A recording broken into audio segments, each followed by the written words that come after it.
आज राजस्थान और हरियाणा के दौरे पर जाएंगे पीएम मोदी। अलग अलग कार्यक्रमों में शामिल होंगे।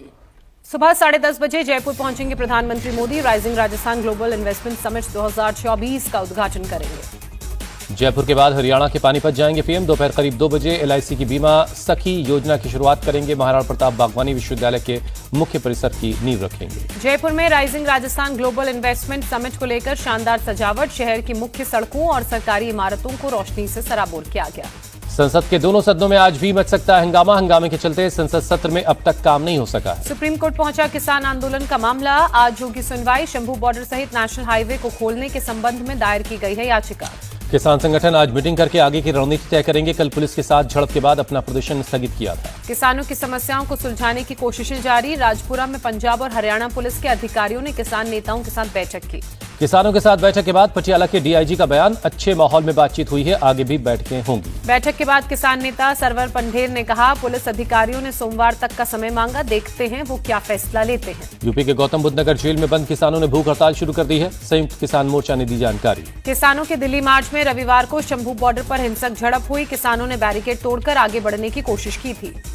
मना करने के बावजूद किसान नहीं माने। पुलिस ने किसानों को रोकने के लिए आंसू गैस के गोले दागे। पुलिस के साथ झड़प में करीब 10 किसान घायल हुए। एक किसान पीजीआई में भर्ती। किसान नेता सरवर सिंह पंढेर ने दी जानकारी। किसानों के प्रतिनिधि के साथ सरकार बातचीत के लिए तैयार है। पीएम मोदी को किसानों की चिंता है। जीतन राम मांझी ने जानकारी। हरियाणा कांग्रेस के नेता भूपेंद्र सिंह हुड्डा ने सुझाव दिया, किसानों की बात सुनी जानी चाहिए। बातचीत से सभी समस्याओं को सुलझाया जा सकता है। सांसद और आजाद समाज पार्टी के अध्यक्ष चंद्रशेखर आजाद ने किसानों के दिल्ली चलो मार्च पर कहा, सरकार उनकी समस्याओं का समाधान क्यों नहीं कर पा रही। चंद्रशेखर आजाद का बयान, सरकार ने किसानों से वादे किए थे। सरकार को जवाब देना चाहिए कि उन वादों को पूरा क्यों नहीं किया गया। बांग्लादेश में अल्पसंख्यक हिंदुओं पर हो रहे हमलों के खिलाफ देश भर में विरोध प्रदर्शन जारी है। आज हरियाणा, महाराष्ट्र, बंगाल में होगा प्रोटेस्ट। कश्मीरी अल्पसंख्यकों ने श्रीनगर में बांग्लादेश में जारी हिंसा के खिलाफ प्रोटेस्ट किया। गवर्नर को ज्ञापन सौंपा। हिंदुओं पर हो रहे हमले के बीच आज बांग्लादेश जाएंगे विदेश सचिव विक्रम मिस्री। अपने समकक्ष से करेंगे मुलाकात।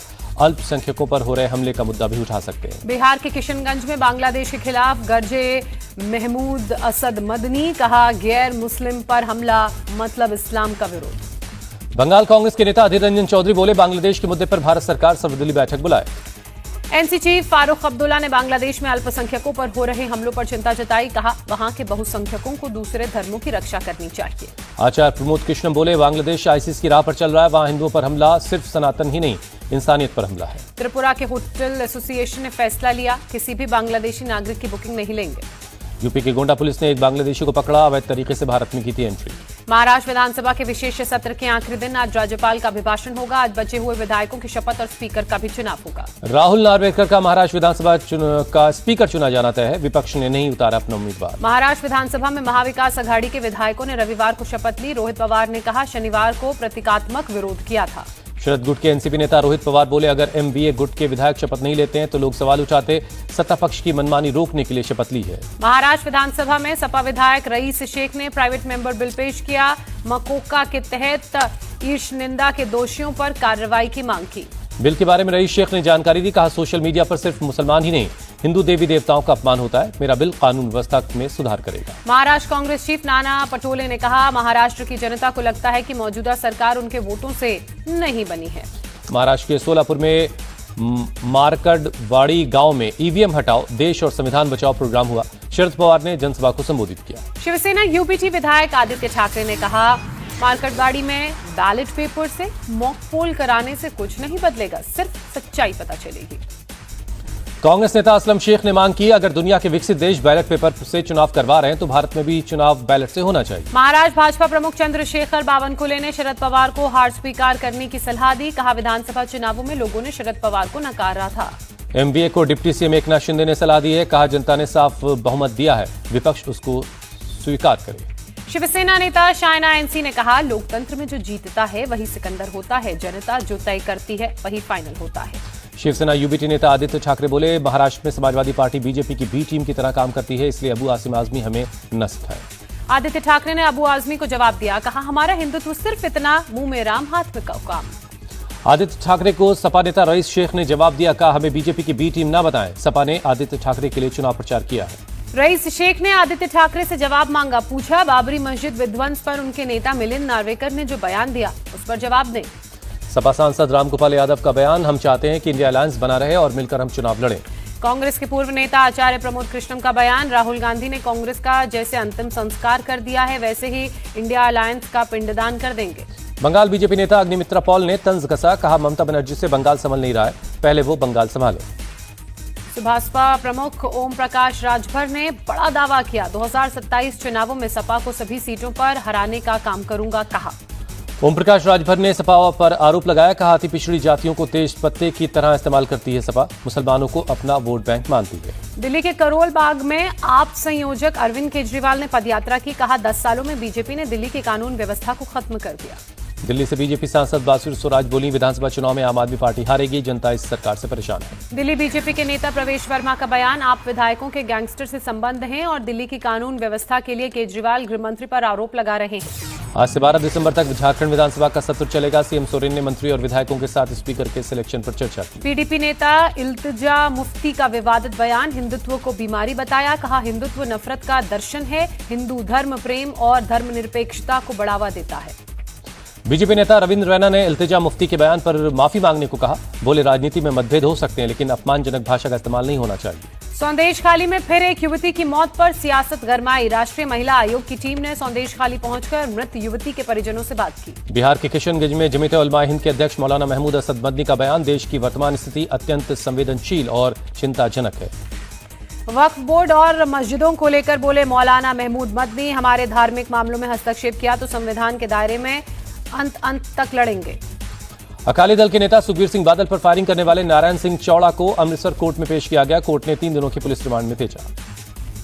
कानपुर के रामा विश्वविद्यालय के तृतीय दीक्षांत समारोह में सीएम योगी शामिल हुए, छात्र छात्राओं को डिग्री देकर उनके उज्जवल भविष्य की कामना की। सीएम योगी ने छात्राओं को संबोधित किया, कहा राष्ट्र धर्म को हमेशा सर्वोपरि रखें। महाकुंभ की तैयारी में जुटे रेल मंत्री अश्विनी वैष्णव, प्रयागराज में गंगा नदी पर बने नए ब्रिज का निरीक्षण किया।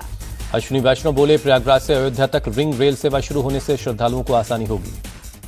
बिहार के सीएम नीतीश कुमार ने पटना जंक्शन के पास बन रहे मेट्रो स्टेशन के निर्माण कार्यों का जायजा लिया। आज दिल्ली में बिहार बिजनेस कनेक्ट 2024 समिट का आयोजन होगा, कई देशों के राजदूत हिस्सा लेंगे। डिप्टी सीएम सम्राट चौधरी प्रोग्राम का उद्घाटन करेंगे। बीपीएससी चीफ से अभ्यर्थियों का एक डेलीगेशन मिला, सर्वर डाउन होने से फॉर्म नहीं भर पाने और प्रदर्शन के दौरान घायल छात्रों का मुद्दा उठाया। बीपीएससी ने सर्वर खराब होने की बात को गलत बताया, कहा 13 दिसंबर को ही होगी परीक्षा।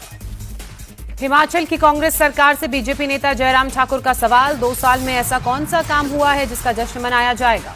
दिल्ली एनसीआर में बीती रात हुई बारिश, मौसम में आए बदलाव की वजह से ठंड बढ़ सकती है। गाजियाबाद और नोएडा में भी बीती रात हुई बारिश, कुछ जगहों पर सड़कों पर पानी जमा। गुलमर्ग में हुई बर्फबारी से तापमान में आई गिरावट, पहाड़ों पर हो रही बर्फबारी का मैदानी इलाकों में भी दिख रहा है असर। बर्फबारी की वजह से खूबसूरत नजर आई वादियां, पर्यटकों की भी बढ़ रही है तादाद। शिमला के जाखू इलाके में हुई ताजा बर्फबारी, कैमरे में कैद हुआ शानदार नजारा। बर्फ की वजह से पूरा इलाका हुआ सफेद, गाड़ियों से लेकर पेड़ों पर जमी बर्फ। एडिलेड टेस्ट में भारत की शर्मनाक हार, मैच के तीसरे ही दिन ऑस्ट्रेलिया ने 10 विकेट से हराया। 5 टेस्ट मैचों की बॉर्डर गावस्कर ट्रॉफी में अब मामला 1-1 की बराबरी पर है। दूसरी पारी में सिर्फ 175 रनों पर ढेर हुए भारतीय टीम के खिलाड़ी। ऑस्ट्रेलिया को जीत के लिए मिला था 19 रनों का टारगेट, बिना विकेट गंवाए लक्ष्य किया हासिल। एडिलेड टेस्ट में करारी हार के बाद WTC पॉइंट्स टेबल में भी भारत को लगा झटका, पहले स्थान से सीधे तीसरे नंबर पर पहुंची टीम इंडिया। 57.29 PCT के साथ WTC पॉइंट्स टेबल में तीसरे नंबर पर भारत, 60.71 PCT के साथ फिर से ऑस्ट्रेलिया ने नंबर 1 का स्थान हासिल किया। 59.26 PCT के साथ दूसरे नंबर पर साउथ अफ्रीका।